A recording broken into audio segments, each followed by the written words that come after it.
Makeup এই জিনিসটা তো আমাদের মেয়েদের ভীষণই পছন্দ। হ্যাঁ, আমারও পছন্দ, কিন্তু আমি সবসময় একদমই মেকআপ করি না। আমি হয়তো এরকম মেকআপ আমার বিয়ের দিন, বৌভাতের দিন, আর আমার একটা বান্ধবীর বিয়ে ছিল সেই সময় করেছিলাম, মানে ৩ বার। তো যাই হোক, মেকআপ জিনিসটা সবারই পছন্দ, কিন্তু সিম্পল মেকআপ আমার সবথেকে বেশি পছন্দ। আমি চেয়েছিলাম আমার এই দুটো লাকি ডেতে আমি একদম আমার মতন করে, আমার যেটা পছন্দ, ভীষণ হাই মেকআপ আমি চাইনি। সেই জন্যই কিন্তু আমি ফেসবুকে লিখেছিলাম, সেখান থেকে আমি দুজন মেকআপ আর্টিস্টকে পেয়েছিলাম। এরা যে ভীষণ ফেমাস, ফেসবুকে ভীষণ ভিডিও বানায়, একদম মুখ চেনা তা কিন্তু নয়।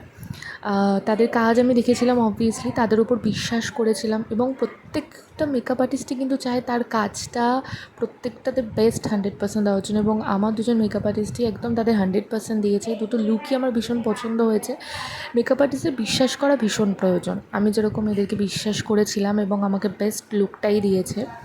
বিয়ের দিনে আমি সিম্পল অ্যান্ড সোবার চেয়েছি। আমার ভীষণ হাই কালার বা রিচ কালার পছন্দ নয়। আমি আমার স্কিন কালারেরই আমি মেকআপ করতে বলেছিলাম, এবং সেটাই করেছিল। এবং চোখে আমি দুটো দিনই গ্লিটার ইউজ করেছিলাম, আর একদম একটুখানি হাইলাইটও বেশি হবে, আর দুদিনই লিপস্টিকটা ছিল ভীষণই হালকা ধরনের। তো দুটো লুকই আমার ভীষণ ভালো লেগেছিলো।